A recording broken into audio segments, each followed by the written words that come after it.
If trading away their closer wasn't enough of a sign that the Mets are indeed sellers ahead of the trade deadline, then dealing away one of their aces confirmed it.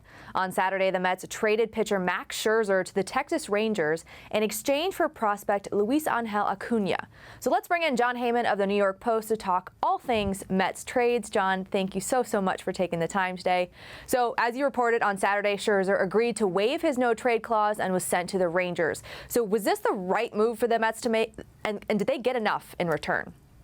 Yeah, I mean, that's a complicated question. I wouldn't have started the trading at all. I would have gone for it this year. But you know what? It's not my money. It's not my gamble. It's not mine to say.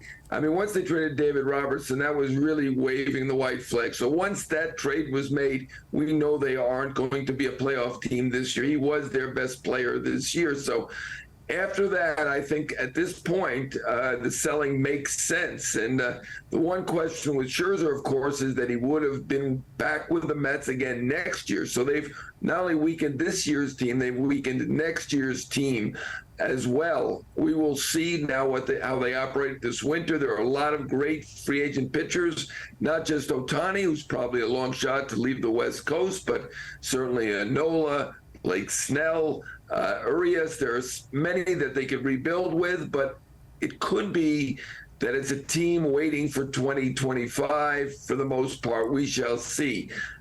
In terms of what they got back, I think they got some good players back. I don't have any qualms about the fact they got rookie league players, minor league rookie ball players for Robertson. Marco Vargas supposed to be very good. Luis Angel Acuna is a big prospect. So I think they did well in terms of the prospects. So their future looks good. Present, not so great right at the moment. Of course. And after losing Scherzer and closer David Robertson, many fans are wondering who could be next. So could we see the Mets ace Justin Verlander be the one to go next? Absolutely. I mean, they're definitely talking to teams right now about Verlander, and I'm sure there is some great interest in him. He has actually outpitched Scherzer. I do think Texas, for whatever reason, preferred Scherzer.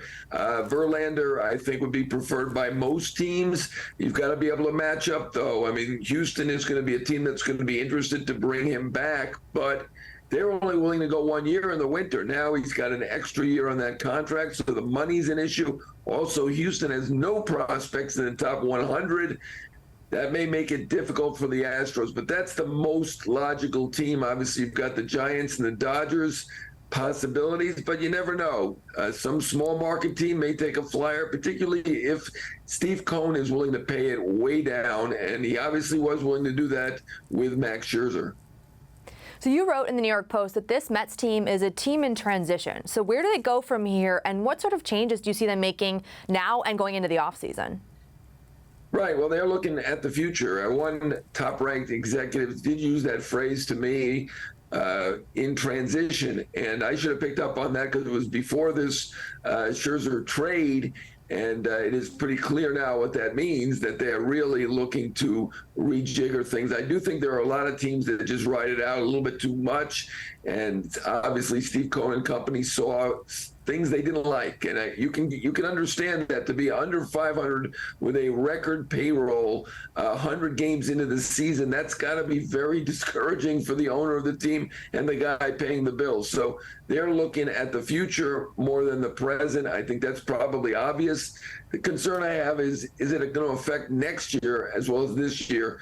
Obviously, the Scherzer trade does affect next year. We'll see if they try to recoup that, to try to make up for that in some way. As I said, a lot of big free agent pitchers. Maybe they go for one or two of them to try to contend again next year.